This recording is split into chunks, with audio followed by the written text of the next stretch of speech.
I was just looking at something on the Eagles, right? And it was somebody saying like how good their offense would be with CeeDee Lamb. You'd have Wentz, Miles Sanders, Ertz, Lamb, Deshaun Jackson, and Dallas Goedert. And it quote tweeted some girl saying, "What's on your mind?" with 2 pictures of her close to naked, not naked, close to naked. It's stunning. Don't get me wrong. But is there something I seem to see this all the time on Twitter where you have, and Josh, Ben, what's up? Where you have like a woman and then they'll just put out like, "What are you thinking today?" Yeah. And then they get like 10,000 quote tweets of her standing there in a bra. Yeah. You've seen this, right? Because Alex is like, if the Cardinals can be my favorite stack today. That's right. Yeah, that's where I see it from. Is that where I've seen this a lot? Yes. Okay. All right. I knew I've seen it before, but it's just it's a strange thing. Like, because it has nothing to do with the image itself, right? Right. Nothing. Right. Except it gives people an excuse to say, "Well, here's what I'm thinking." Now it doesn't look bad. Anyway, what's up? Welcome to the Awesemo Morning Show. Dave Loughran, Ben Rasa, Josh Engleman. Got a lot to talk about. It's Friday. I did a little isolated golfing yesterday. First time. Not the first time I've done isolated golfing, Ben, but the first time I've golfed. Now, I've been to driving ranges, right? I've done a few things here and there. I've never actually like taken a full bag of clubs out to a course and done it. My driving, dude, I got power, but form, no bueno. Irons, gonna need some work. But yeah, went out there by myself, nobody around. Well, a buddy, we social distanced and had some fun. But we got to do this sometime. All 3 of us get together and make a trip of it. I'm in. No doubt. I mean, I played my first golf in probably like 15 years plus when I was in Florida about a month or 2 ago. And it was an obvious struggle, but it was a blast. What a fun sport. Good time. I can't wait to get back out there. Hopefully soon enough, but it can be, we were talking before and I was saying, every so often you hit one and you're like, it's where you want it to go. And it gives you so much fuel to keep it going in between the struggles. Coming back. Yep. You guys got to come down here, get us onto Pinehurst. Yeah, Quail Hollow season. Make an embarrassment of ourselves on an incredible course. That's the thing. I would love to get onto like a beautiful course, but it's going to take some time before I'm willing to do that. Because I'm not trying to have look, there's a good chance I'll tell someone, to eat one. But if there's 100 people behind me, and it's not fun. Then you're just like, okay, I'm rushing to get through this. I can't enjoy it. Once I'm at a point where I think I can play at a decent course, I'll be all about it. But I think that's what a lot of the allure is to me. You'll never be at that point. Yeah, it's really difficult. Where I can play a decent course, I'll be there eventually. Sure, I will. You're gonna have to put in a lot of rounds. You're just gonna play you're just gonna be comfortable enough to play that course. You're still going to be atrocious. I am confident in saying that you'll basically always be bad. Yeah, right. That's perfectly fine. It's a sport where you can play as much as you want. You don't ever have to get better. No, listen, from where I was yesterday, okay, to where I'd be in 5 years or 3 years if I kept doing this, there's no comparison. So there's no comparison. And I don't care about being great, although I am a pretty talented athlete and I'm good at pretty much everything I try, except a few things. But I think, yeah, as long as I'd be decent enough to get on a course and not make a total embarrassment of myself, I'd be all about it. Yeah, I don't need to be great. So I played golf in high school. I would say that each summer I would play, let's say 75 to 100 rounds of golf. Mm-hmm. I was just as garbage going into it my freshman year as I was coming out my senior year. Well, I think that's on you. It's just one of those things, unless you are trying to improve, I can play as much as I want. Yeah, I'll just never get better. I'd absolutely be trying to improve. When you're terrible, it's so much easier to improve. Like speaking from me, I could already tell after I golfed twice when I was in Florida. If I golfed 5 more times, I would make marketable strides immediately. Oh yeah. I've never golfed. Okay. If you go from shooting a 10 on a par 4 to being able to double bogey it, that's pretty exciting. It's 3 strokes. Like you can't shave off strokes like that when you shoot 85. Like it doesn't work like that. Yeah. Right. No, you we got it. We're gonna be fine. We're for sure gonna make strides. I'm not saying atrocious. Yeah, but if you kept golfing, you would at least be at a point where you could hang. Like I honestly don't care. What do you think hang means? It means exactly what it means. Not going out there with like amateur golfers and not making a fool of yourself, but being able to go out there with people who golf and enjoy it and not ruin it for everybody else. That's all. Yeah, there's no ruining, but I'm still blasting 60% of my tee shots into the trees. I'm scuffing balls. Like that never stopped for me. Yeah. And those are things I'd like to work on. I also have a very addictive mentality and personality. So like if I start doing something, I have to keep doing it until I feel like I've at least gotten. And by the way, it's not necessarily all a positive attribute in terms of getting stuck onto things, right? But in a case like this, I would do it. And you know what, dude? In quarantine, I bought some balls. I'd go down to like the fields and just work on stuff because what else do I have to do when I'm not working? Like, I think I'd enjoy it. I'll be frustrated. I'll get pissed off because I get pissed off when I'm not good at things. I broke so many clubs over my knees. Oh, see, I don't think I'd go that far. I think Ben would. Snap hook a 7-iron into the woods. It depends. Right into the woods with the ball. It's weird because not like obviously professional or anything, but I'm a really good Frisbee golfer. I've played a ridiculous amount in my life. I played it, multiple times a week for a long time. So like, it takes the same concept of golf, of course, in terms of shaving strokes and having different aspects of your game. So I have the foundation, but golf is just very it's of course incredibly difficult when you've never done it. And we'll see. I would love to get out there more. I just have never put in the time, even though I probably should have. So the PGA Tour officially announced the changes to the 2020 schedule. I saw that. Targeting June 11th as a return date for the Charles Schwab Invitational in Fort Worth, Texas. We talked about this the other day, but the official changes have been made. That's good and exciting. So we mentioned all of the others, the RBC Heritage, the Travelers Championship, Rocket Mortgage Classic, John Deere Memorial, the Open, the St. Jude Invitational. Like if this happens, if we get back by June 11th, we're going to be seeing golf every weekend. Yeah. And I wouldn't be surprised. All three of us had agreed on this or upon this last time. It wouldn't be surprising if DraftKings is running Millie Makers every single Thursday. Yeah. Like it really wouldn't. They would be massive contests. They have to be. Yeah. Like okay, how about this? Let's do this. Think about UFC 249 that was canceled. It was $1 million prize pool, $200,000 to first for a UFC contest. Yeah. Sure, UFC's fun. Josh, you love UFC. But you're not the normal person, or the average person. Not everybody loves the UFC. Now, not everyone loves golf, but PGA contests were already massive.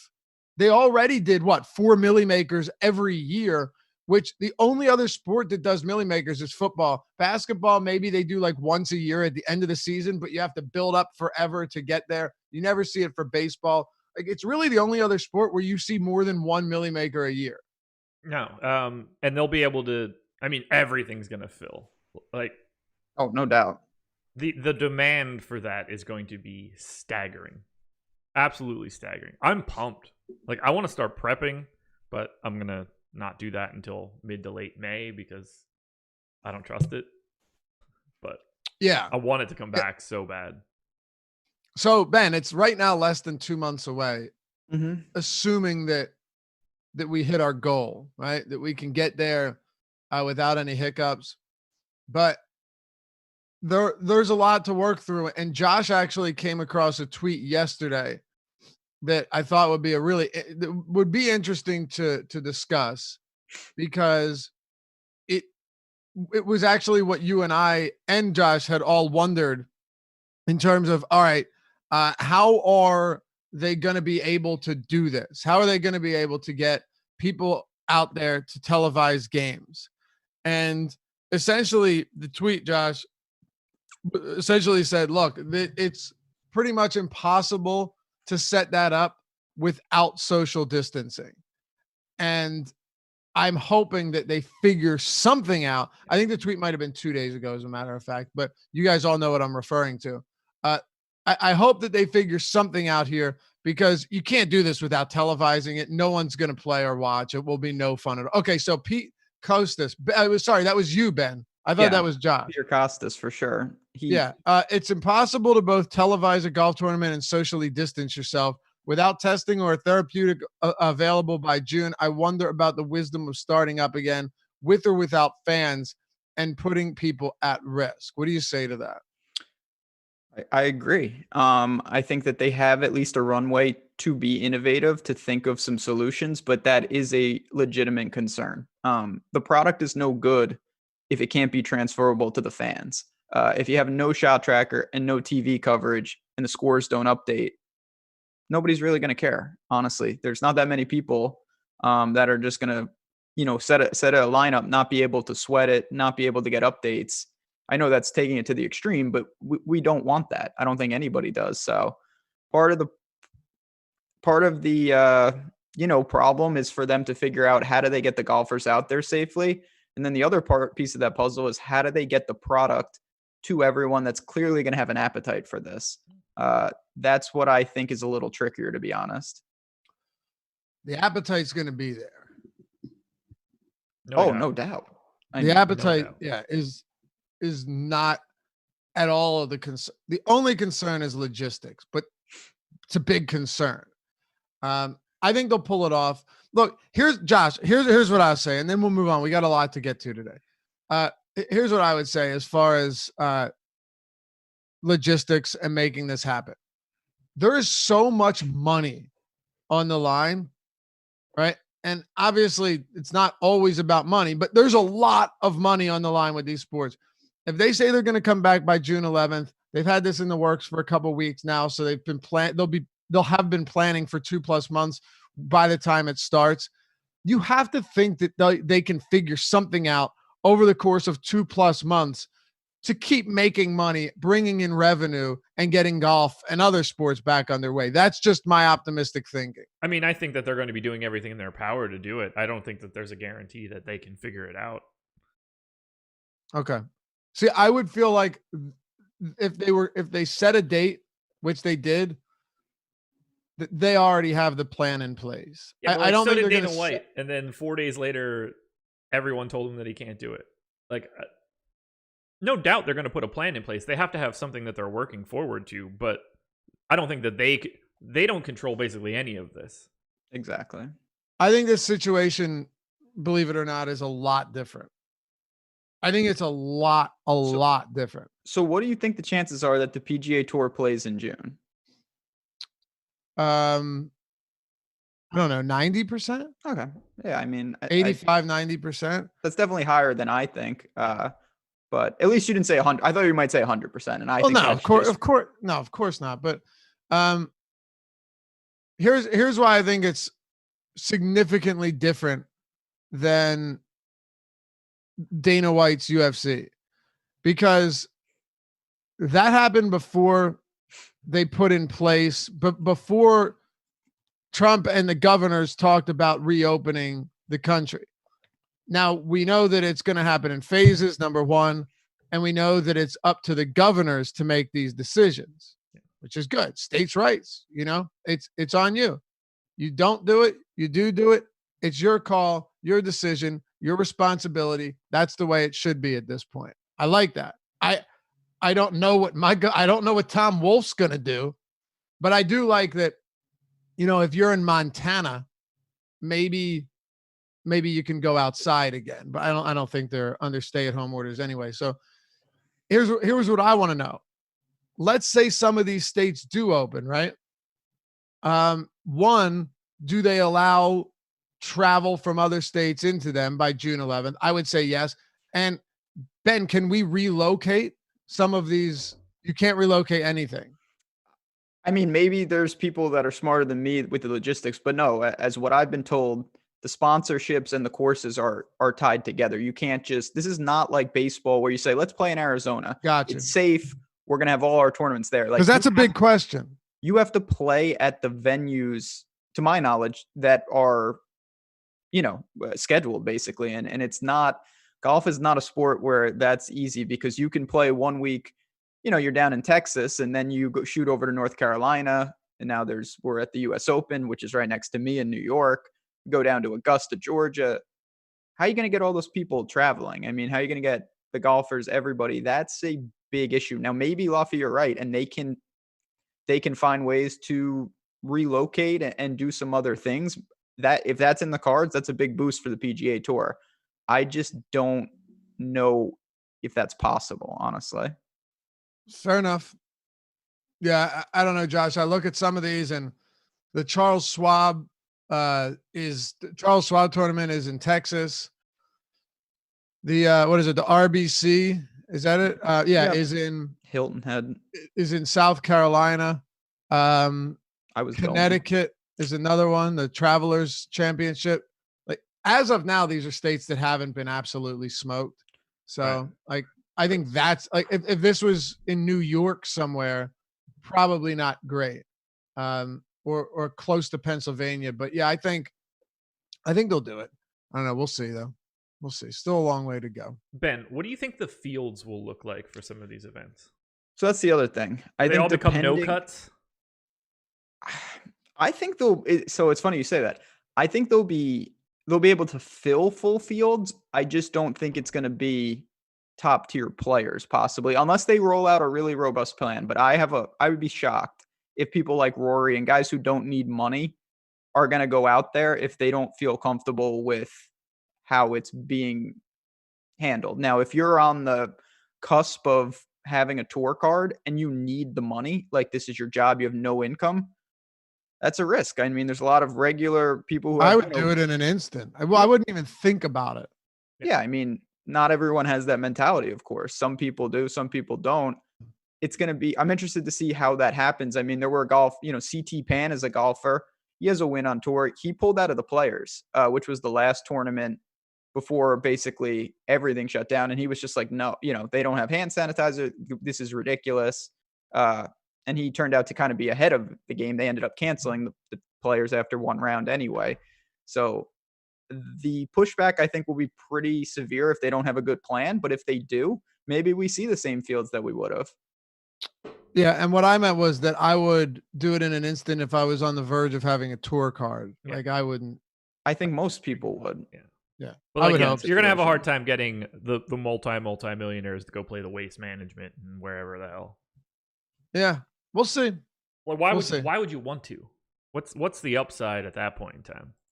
If it's the Masters, US Open, people are going to show up. They're playing. Yeah, of course.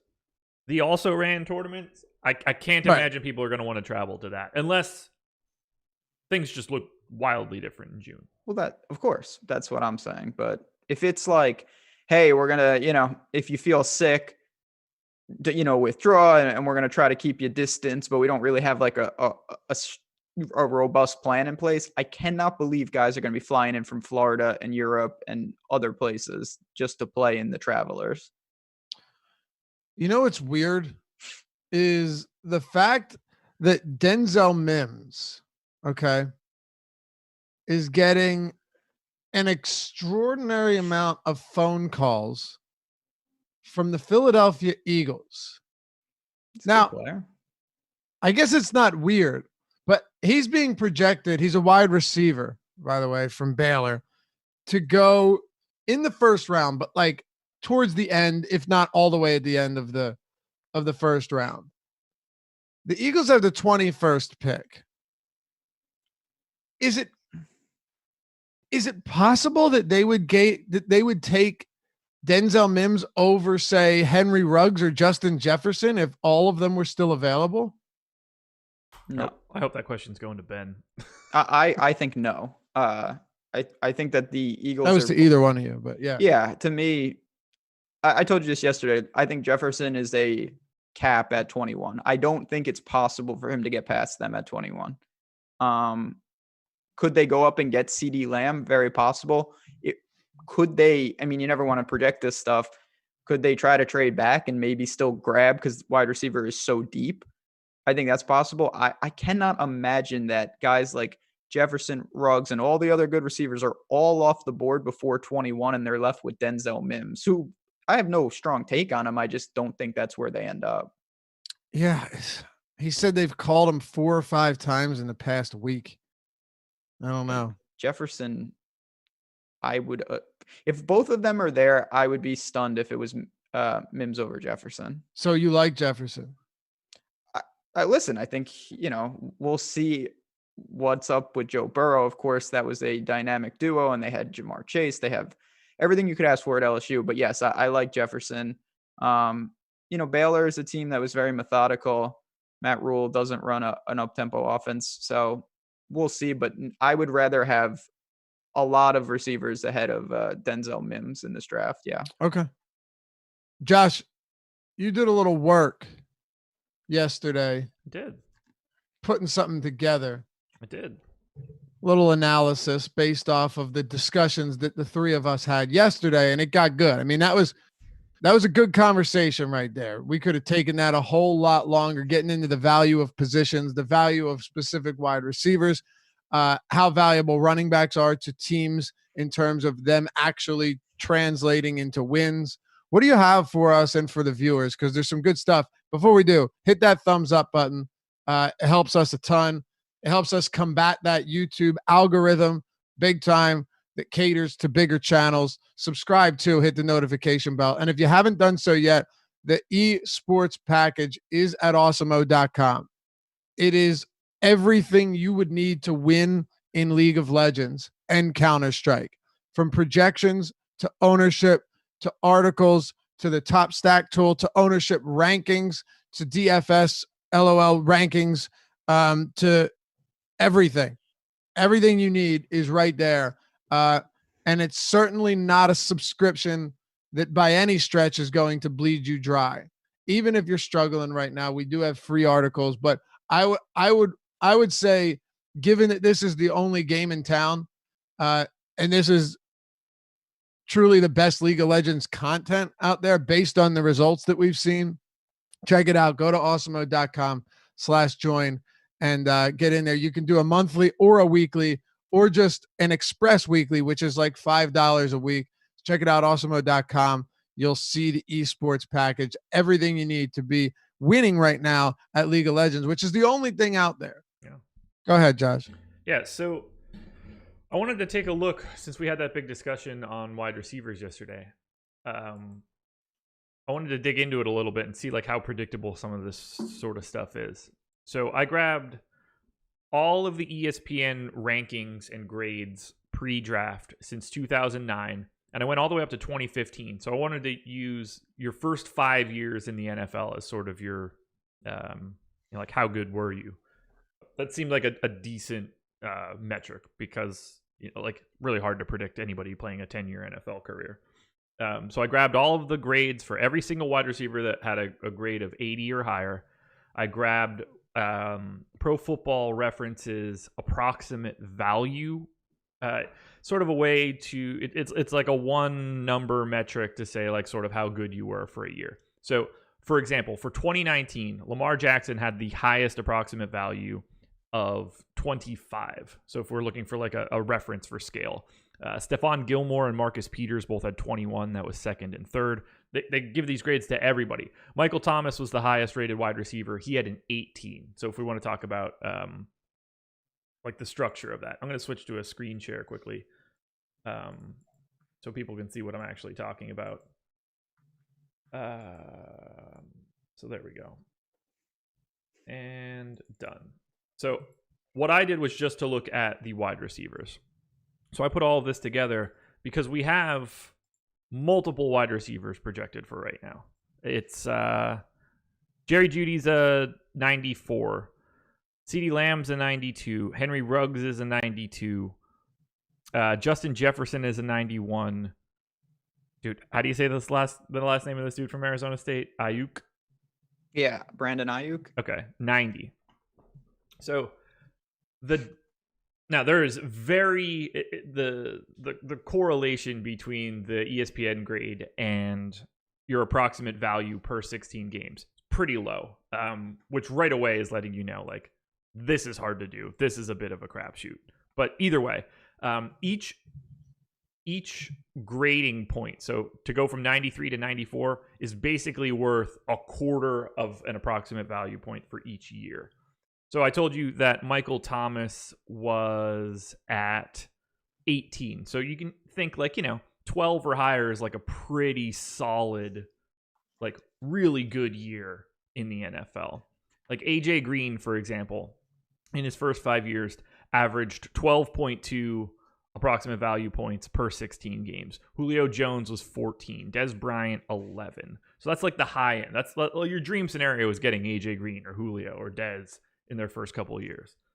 But what we've got is this pack of dudes. So like the guys that are also rated 94 in this time. So that would be the Judy comps, so to speak. Dez Bryant, Amari Cooper, Mike Evans. These are all guys that, the expected value there is like 7.6. Whereas if you just drop down to the guys at 92, it's 7.1. Very marginal changes here. To me, what it's saying is that, like, there is no need whatsoever to take a guy earlier than you expect. Like, there's no need to reach in this scenario with that many guys packed in that same area, because it's essentially not predictable. There's very little separating a guy with a 92 grade jumping up to a 94 grade, because you can just as easily get Kevin White or Tavon Austin, or, like, Devontae Parker is like sort of a letdown, and we think about him the way that he's playing. Brashad Perryman, Justin Hunter, Marquise Lee, Darius Hayward-Bay. These are all guys that get 90s or higher. And I don't think that there's any way to really separate out these guys that are getting these grades for this particular season. So if I'm a team and I need a wideout, I'm checking to see how many of these guys got drafted before me. So, like, I don't want to be the first off the block. I would rather trade down 3 or 4 spots and get the third guy out of this group. I don't think that there's any real reason to try to target one of these guys based on everything I'm seeing here. Really? Okay. So, and you could obviously make the argument in favor of this, DK Metcalf being one, just specifically from last year. Go back and look at some of these drafts that the three of us went over, where, like, the 2nd through 4th round has all of the best receivers from that draft, receivers that are currently elite receivers. And the first couple of rounds, the first round was just like miss everywhere. So this is good information. Let me ask Ben, so then you guys can, so then we can have this come to a head. Ben, based on everything Josh just displayed and laid out, is there any argument, and I don't know the answer to this question, that this group of receivers is different than seasons past, where they were a lot less predictable in terms of groupings, and a lot easier to miss on the top one and hit on the 5th one? So I think you can talk about it both ways. To me, this is, again, do we really know? Not really. I think that position scarcity in some years has teams reaching for a need on a guy that maybe he is the 3rd best wide receiver in that draft class, but he's actually not where he would go if there was not position scarcity. Here's the opposite. I think you have a ton of guys that are very viable to be key contributors and come off the board early. So in that sense, I see the appeal of possibly waiting, because if you do wait, you can address a position with more scarcity and you still have a lot of receivers to choose from. Now, Josh just explained this, and listen, the data is the data. To me, Jerry Jeudy is different than everybody else in the draft class. Maybe that's just me saying I think he's almost surefire and there's no such thing. And even if I get it right, we'll really never know. But to me, he is a guy, if you're going to take someone early, it would be him for me. I think everybody else is kind of bunched, and I would wait. I would trade back. I don't think there's a huge difference between all those other guys, even if some have a higher predictability. But Jerry Jeudy to me is the best receiver in the draft. Okay. And you definitely take him over CeeDee Lamb. Interesting. Yes. Yeah, it's not close for me. And for the record, I agree with that take. That like he is based on these ratings. That is like he is a step ahead of those guys. But I don't think it's like, oh, I'm going to take him at 3 or 4 instead of, or like I have 2 picks. I'd have a hard time taking him first unless he had started to fall. Right. Yeah, I guess for me, the allure of trading back, even if I could get, say, like CeeDee Lamb, if I could grab a couple extra picks and get T. Higgins or Justin Jefferson or a million other guys that you mentioned, I think you have, maybe you're a slight dog for him to be better than CeeDee Lamb, but you get those extra picks. It's very easily justifiable. Jerry Jeudy to me is a guy that if you need a receiver, even if you're way up there, you just take him. And it's probably going to work out. To be clear, most mock drafts have him going as the first receiver off the board. He should be. Yeah. Right, so he's first receiver off the board. I want to talk a minute because the draft is coming up, and why would we not talk about the draft here? Plus, you can sound a lot more prepared and intelligent when you're talking to the draft about your friends, and they've done some preliminary research on a few guys that might go to their favorite team, but you can tell they really don't know what they're talking about. Well, just listen to this because we'll work through it together. Look at Josh yesterday. As far as most of those receivers went, didn't really have much of an idea. Now he's got full out spreadsheets and laying down the law with these numbers. But at quarterback, Joe Burrow right now, unless I don't know, unless something goes crazy. I know that they've said that the Bengals are listening to trade offers for quarterback Andy Dalton, which makes obvious sense. There's really no reason that Joe Burrow wouldn't be drafted number 1 and wouldn't take over immediately. Ben, is this the right move? Like, is he? We talk about how wide receivers are not locks at certain spots.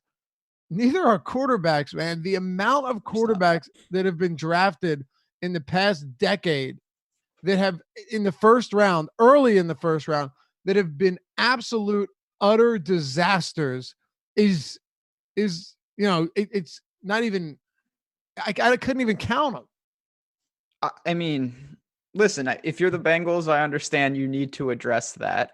Do I think Joe Burrow's the answer? Honestly, I don't. No. Really? I don't think it's going to be great. And Joe Burrow was on, like I said, I can't speak to how good he was last year. Best season probably ever. And he, against tough competition, downfield passing. But man, I put it like this. The Redskins are sitting pretty. They just get Chase Young and they just relax. They get basically a super low variance type guy. He's going to plug and play. Then you got Tua, who I think probably would be the guy. But I've said this before and I'll say it again. Justin Herbert, if I could have a quarterback, it would be him. I understand. I don't think you can really take him at 1. But I would much rather have him than Joe Burrow. I think that the Bengals, unless they get address the line and do some other things, it's going to be very difficult for him. And we've seen, Luffy, you referenced this. When you go to an awful team and you get thrown in there, you don't get the luxury of waiting anymore. Right. You're going to be playing. You're going to be getting killed back there. The pressure is going to mount. It can get away from you pretty quickly, even if it's not your fault. So between him, Tua, Herbert, all of whom are projected to go in the top 10, Tua to the Dolphins and Herbert to the Chargers. This is just the projection, right? Like we could be wrong. Who would you rather have in order? How would you draft them if you had to draft a quarterback with the top 3 picks? and you had to draft 1, 2, 3 quarterbacks in a row, how would you do it? I mean, it's tough because I get why Burrow is going first, but I would flip them. I would rather have Herbert over Tua over Burrow, but that partly takes into effect that you can have the 5th pick or the 7th pick maybe and grab Herbert. You're not going to be able to do that. I don't like him at all. Now, he's a guy at Utah State who showed signs, but man, that is like, he's got some things that, you're like, he's a prototypical type of quarterback. He was awful in his last year there. I was really disappointed. I don't see that at all. He's probably going to go in the first round too. And his benefit, he gets to a better team than those guys. But man, there's a huge gap between the 3 and him, in my opinion. Okay. People like him too. Not for me though. I'm looking at a mock draft here, and trying to see where he's projected to go. Is he? He can't be projected. Yeah, okay. He's projected to go 14. That's what I'm saying. Again, yeah, and that's just a mock, but there has been a lot of buzz around him though, like a growing enthusiasm. Even that he could be a top 10 pick. That's pretty crazy. I don't see that. That is crazy. One NFL head coach called him a poor man's Patrick Mahomes. Everybody's a poor man's. Yeah. What does that even mean? Big arm, mobility, improvisational skills. They all have that nowadays. Not mobility, they don't. I mean, it's becoming a rarity to be a statue back there these days. Yeah. Like all these guys. There's some like ability to move is Burrow, Trevor Lawrence next year, who we saw, he broke a 60-yard touchdown in the playoffs against Ohio State. These guys are not runners, but they can move. It's not anymore where you don't scramble. Right. Yeah, that's fair. Is Chase Young gets like so much hype, like an incredible amount of hype. Is there any way the Redskins don't take him at 2? No. Yes, no. They're the Redskins. No. Him and the Ohio State cornerback, who are both going to come off the board immediately. Okuda, I believe his name is. Or yeah, whatever. Jeffrey Okuda. Like, just great. If you need that position and you can address it with them, that's as easy a pick as you're going to find. It doesn't mean it works, but that's what you look for. Like, it's a perfect fit if you're one of those guys who have the opportunity to grab them. Okay. Outside of that, in the top 10, you just have some offensive tackles, offensive linemen that no one really loves to talk about. Where's the guy from Iowa? Do you have it, Lofty? What position are you talking about? He's like, yeah. Yeah, he's projected 4th. He is a freak. He had like a 40-something inch vertical. Shocked that Iowa really churning out linemen. Like, that guy is serious business. Wars showed off his freakish athleticism by leading all offensive linemen in the 40-yard dash, vertical jump, and broad jump at the combine. Wow. 6'5", 320. Yeah, and he's fast, and he can jump. Wow. The guy is... I mean, he made himself a lot of money at that combine, that's for sure. Yeah. Okay, so there you have it. That's your top 10. Isaiah Simmons, a linebacker for Clemson, is another one that's expected to go in the top 10. Yeah. Jedrick Wills, Derek Brown, and Mekhi Becton, who I don't know who that is. Maybe I pronounced it wrong. Mekhi. Offensive tackle from Louisville. Well, there you go. Yeah, I would do it. Come on, Ben. Do better. Derek Brown's interesting. He's got, Fletcher Cox-esque guy out of Auburn for you, Lofty. But, we'll see. Listen, all these guys, of course, when you draft in the top 10, there's a reason. Like, they're all supposed to be good. Some of them are not going to be. So we've got a game coming up tonight. Let the first 2 nights since the play-ins ended in the NBA 2K simulation series were stellar. I couldn't get better games. When you get a doubleheader and both of those games end up coming down to the wire, to the final shot, you're feeling pretty good about it. Yesterday, man, I thought this would be a very close game. Turns out the Mavs weren't up to the challenge. The Clippers took care of them, ended up winning by 7. It didn't look like that big of a win, but they crushed them for the most part. Luka Doncic could have been a whole lot better. Porzingis did not score, which also not great. Tonight, though, Josh, Sixers, Celtics, Rockets, Nuggets, starting at 7 p.m. Eastern time. This is going to be good. I told you, I think the Sixers can get to the finals. And I'm really interested to see this Rockets team and if they do exactly what they do in real life under Mike D'Antoni's system and just jack up like 43s a game. Do you like any combination of victories in tonight's games is on the table? Like, I have zero confidence in either one of those winners. Nope. And that's fantastic. I mean, these are two, like, oh God, just like I couldn't be more excited. Do the Rockets just go bombs away? What does Jokic look like in this game? Can Embiid just ruin everything that the Celtics try to do, bringing the ball into the paint? Are there so many guys that are viable on the wing for the Celtics that they're just unstoppable in this 2K scheme? Every one of those are like really relevant questions for each team. And can Simmons get to the basket like a LeBron type? Yeah. You know, in this game, and can they shoot threes? Because we know what the Celtics can do. The Sixers are in one of those spots. If they do what I think they can do, they're going to be really, really hard to beat. And the same goes for the Rockets. If you've got them coming out bombs away, just caution to the wind, a ton of threes, and then Russell Westbrook getting to the basket when he feels like it. I don't know. I think they could be a really tough team to beat as well. So, you know what I was thinking though? What's more important really in this? Is it the 3-point shooting, or is it having that guy that can barrel to the rim and get easy buckets whenever you need him to? Because we've seen it work in both cases with your LeBron type and then with your Steph Curry type in the Golden State Warriors. Depends how many attempts you're going to take. I think if you really are bombs away and you're getting, 20 3-point attempts in one of these games, that's really hard to come back from unless you are ice cold. Okay. Yeah. You're saying it's hard for the opponent to come back from that. Yeah. Okay. Yeah. Yeah, I could see that for sure. Ben, what about you?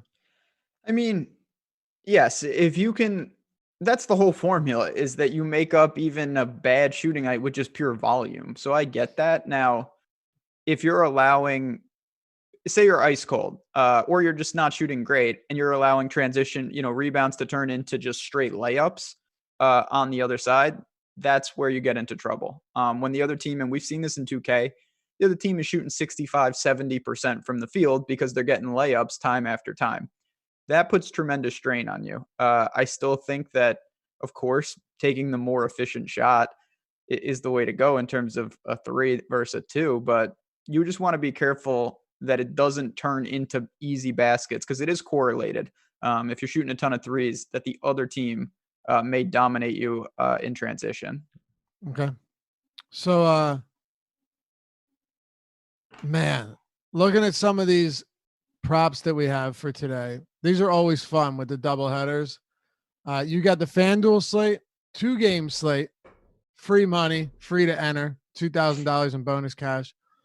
And then you've got the Awesemo NBA 2K Daily Challenge. We're giving away $200 to first place up top and 4 Awesemo Plus subscriptions.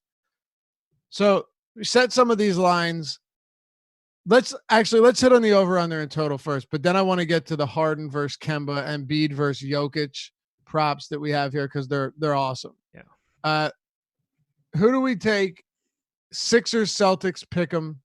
I'll go Sixers, but obviously it's a pick 'em, so it can go anyway. Josh? I'm going to go Celtics because I think this game fits Kemba really well. And there's so much then on the wing. And I think them having their biggest weakness be at center is muted a bit here. Ben? Celtics. They're my pick to win the East, so not gonna abandon them in the first round here. Kemba, the wings. If Cantor and Theis can limit Embiid just a little. I think they have a massive advantage elsewhere, and I think it shows tonight. Okay, Ben, the second game, Rockets, Nuggets, also a pick 'em. Who do you take? This one's tougher. I'm gonna go Rockets just because I think in my mind, having seen, a good amount of games now, I think that the way they play translates better to 2K specifically. We know Westbrook, Harden, the small ball. I think they put on a pretty good showing. That almost remind me of the Blazers in some regard, and we saw what they did earlier in the tournament. Okay, so here's where the fun comes in, Josh. You've got Kemba Walker and James Harden points, and you've got Harden laying 6.5 point favorite in the points department. Do you still go Harden here? I actually like Kemba here just because I think he has the ball a little bit more, which is a benefit. I think he's going to try to get to the rack. And it's possible that Westbrook is just the guy that dictates everything for the Rockets. That wouldn't shock me at all. Now, we could see James Harden come out here and drop 30, and I wouldn't be shocked whatsoever. It's all going to come down. This is going to be like a real stupid statement. It's all going to come down to shot attempts for Harden. If Harden is like normal Harden, then I like Harden.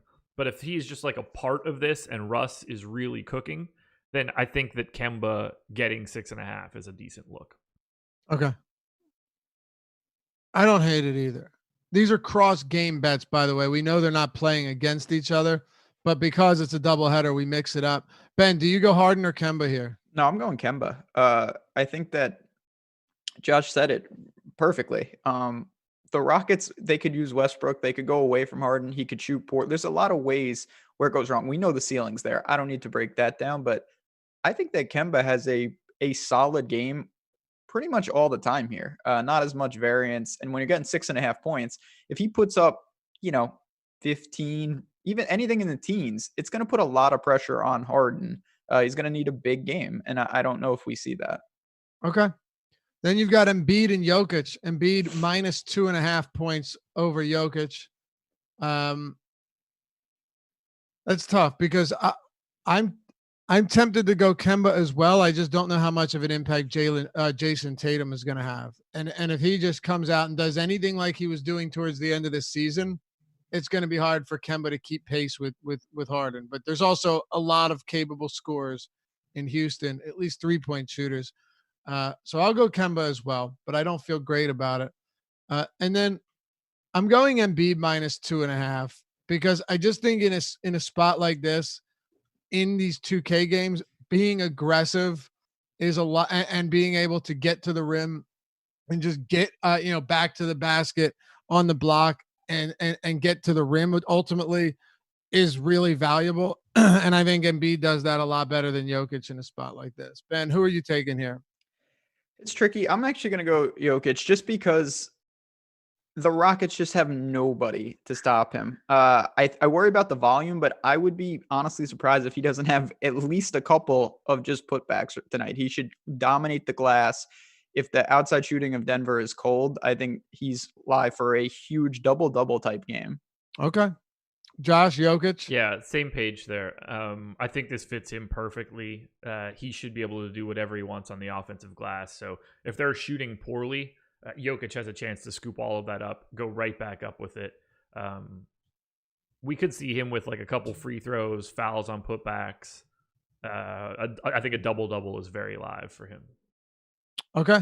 Yeah, I look at it more of just a game-specific thing, not a matchup-specific thing, only because we've seen some odd stuff happen in these games. And he's somebody that is very willing to settle for those mid-range shots. And I don't know how that's going to affect him in NBA 2K. So yeah, if it was totally matchup based, I'd be right there with you. No question. Like it's a way better matchup, not even close.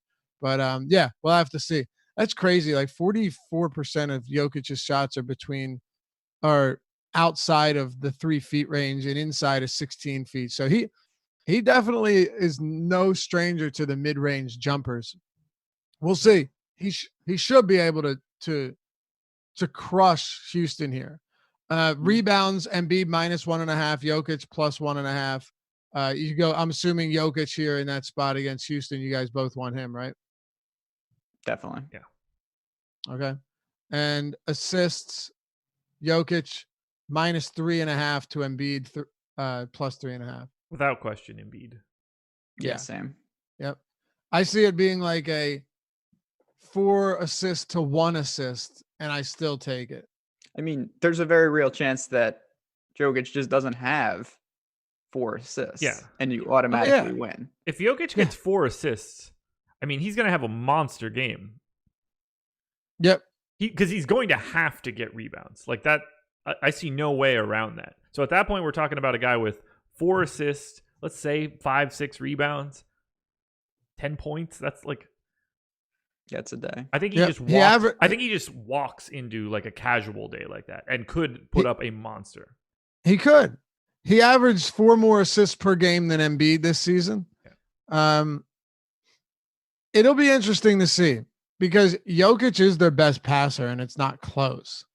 Like he's their best playmaker. Jamal Murray is way more of a shoot first, score first guard. He's not somebody that you rely on to really operate or dictate the offensive direction. He just scores a lot and he's very good at it. He might be the best passer in the league. Huh? Who, Jokic? Yeah. Like, I mean, he throws like 75-foot bombs in stride to people in transition. It's craziness. I know where this is going, but like, I just have so many things I want to say about Jamal Murray right now that I'm holding back on. Yeah. I don't think you have to. We'll leave it at shoot first. Yeah, I knew you were gonna get hung up on that. And just real quick, we have an article posted breaking down the 2-gamer tonight. It is live on the Awesemo homepage. I know I had a couple people ask me. I will have a horse racing article for tomorrow. There's some big races at Oaklawn, so content is still coming out. Make sure you stop by. It's in front of the paywall. Nice addition to building your free roll lineups. Davey Strom says, when I've seen the Nuggets in 2K, they run a super deep rotation. Jokic gets limited minutes. Mason Plumlee gets an alarming amount of court time. Huh. Interesting. Maybe he will be a punt play. Yeah. I'm not sure what to make of that quite yet, but it's there. Hey, do you remember the show Perry Mason? Yeah. I mean, I know the name of it. Okay. HBO has a remake, basically a reboot of this that's coming out in June. Let me tell you, Ben. Who's Perry Mason? What's that? Who's Perry? Like who's playing the character? Oh, so Matthew Rhys. I don't know who that is. It's RHYS. I'm assuming it's yeah. Isn't that the guy from the Tudors? He's won some stuff. No, he's won some stuff. Let me tell you. So. It actually looks good. What's that? Yeah, I'm sorry. I'm just finding out who this guy is. He's on the Americans. Interesting. Yeah, I've seen a lot of Perry Mason episodes in my life. That's for sure. Yeah. If we wouldn't get in trouble for it, I'd tell Josh to play the trailer on screen share. Yeah, that's not happening. Yeah, I can't do that.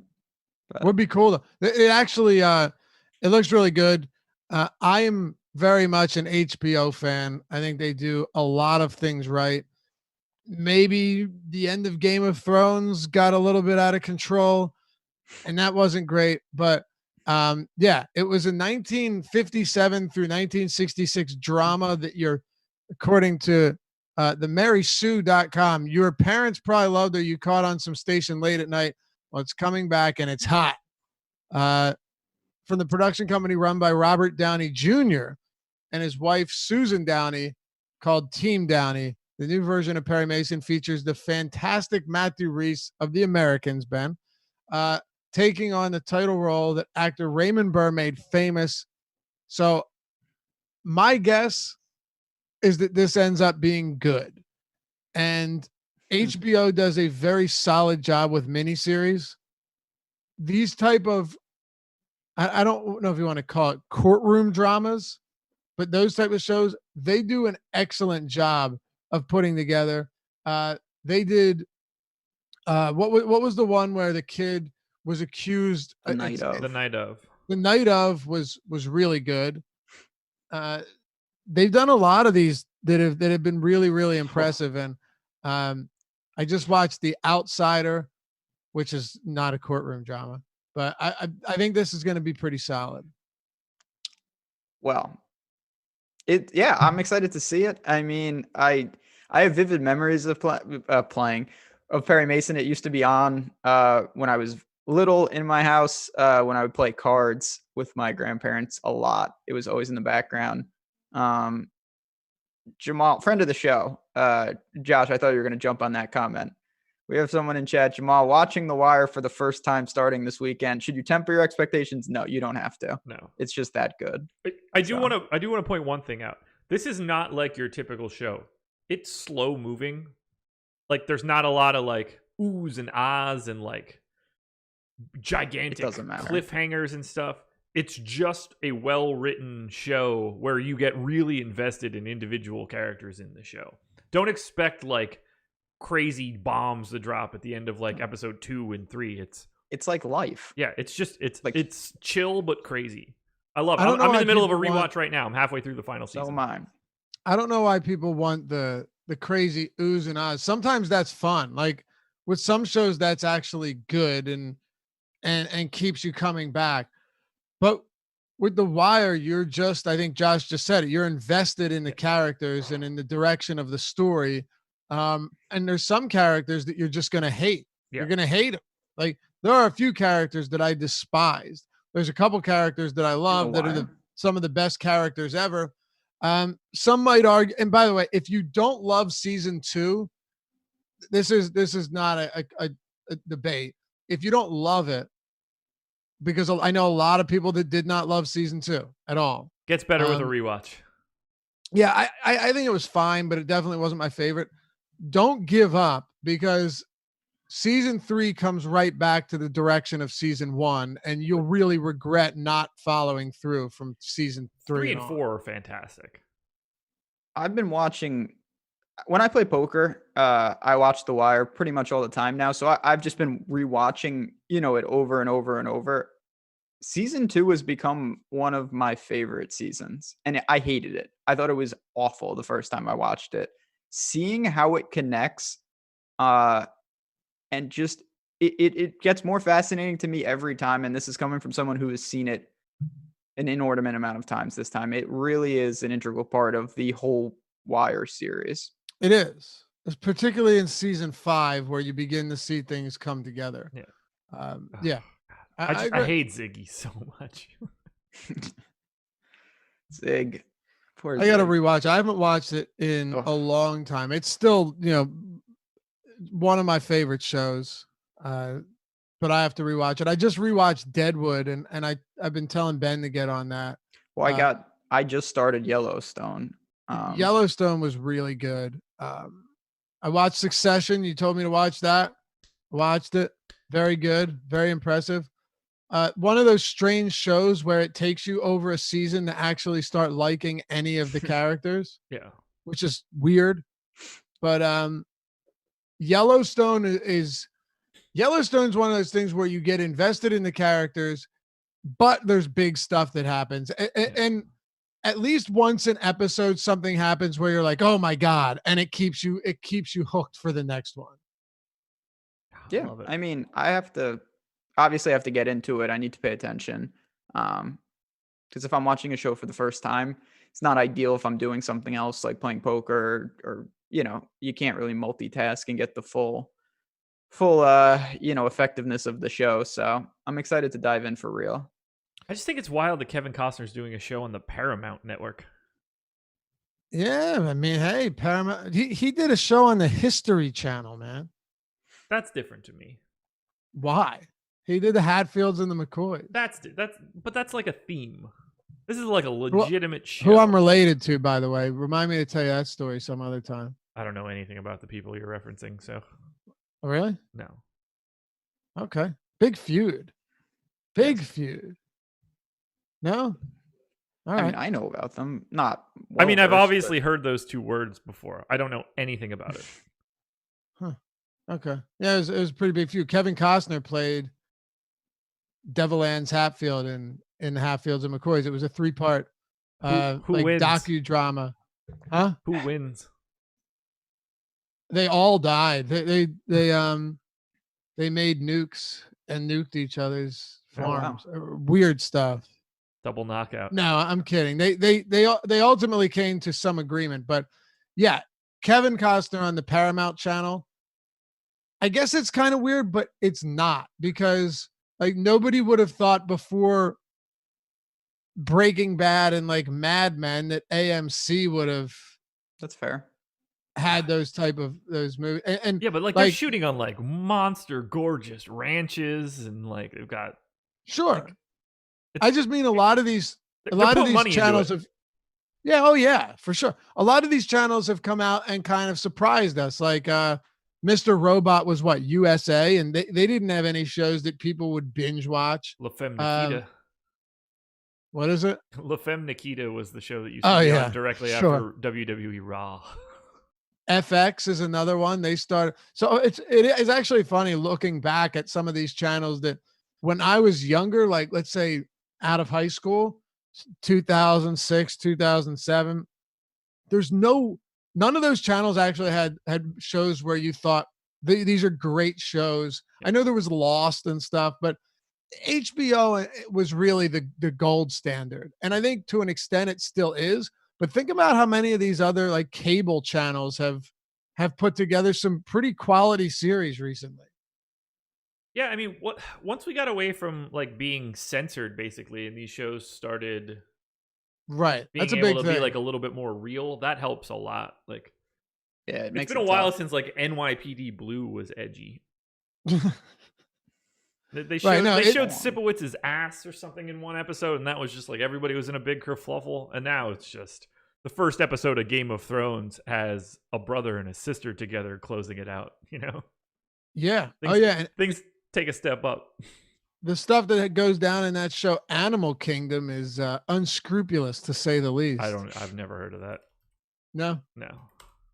I watched the first season. It's really not that bad, but I never got back into it. 4 seasons of what, Animal Kingdom? Yeah. Oh, Scott Speedman.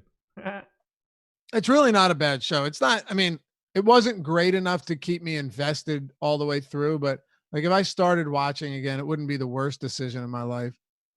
I've seen the highlights for that. Now that I see that Ellen Barkin, I know it. I remember seeing the like the trailers for each episode. So what channel is this on?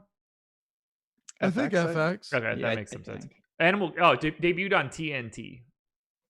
Oh, TNT. There's another one. Yeah. So Animal Kingdom ads were always on during TNT NBA games. Basketball. That's right. Yeah. Yep. Yeah. So I knew it.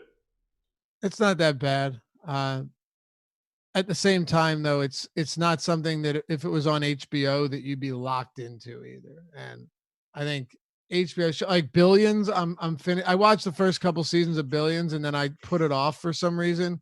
I'm getting back on Billions. That's a great one. Paul Giamatti is like one of the greatest, man. He is so good at making you either love him or hate him, and I appreciate that. Ray Donovan is another one that I got to finish up. There's a lot of good stuff out there right now. I can't do Billions. No? I can't look at I think it's Axe. Axe, yeah. Is he Brody from Homeland?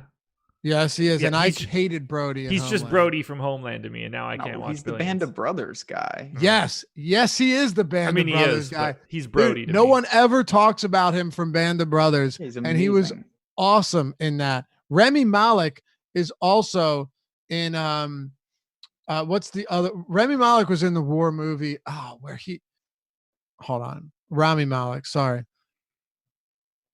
You guys don't know what I'm talking about, do you? There's two HBO war. What, the series. Pacific? The Pacific. Yes. Rami Malek is in the Pacific. Okay. That was a great one. Band of Brothers was phenomenal. I've rewatched them both within the last year, by the way.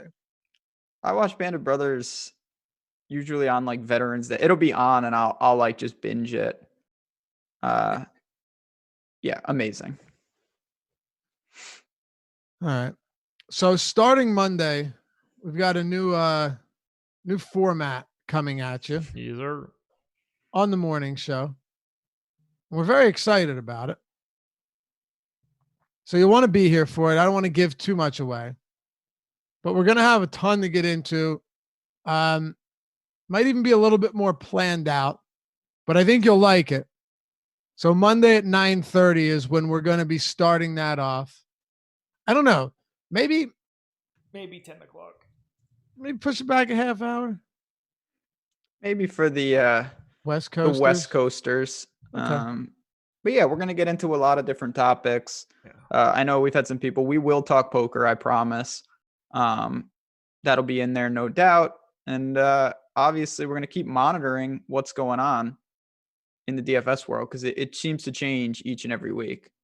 Yep. Sports, DFS, poker, life, and a whole lot more. Hit that thumbs up if you haven't done so yet, and subscribe. We'll be back tonight. Yeah. Got a doubleheader. Sixers, Celtics, Rockets, Nuggets.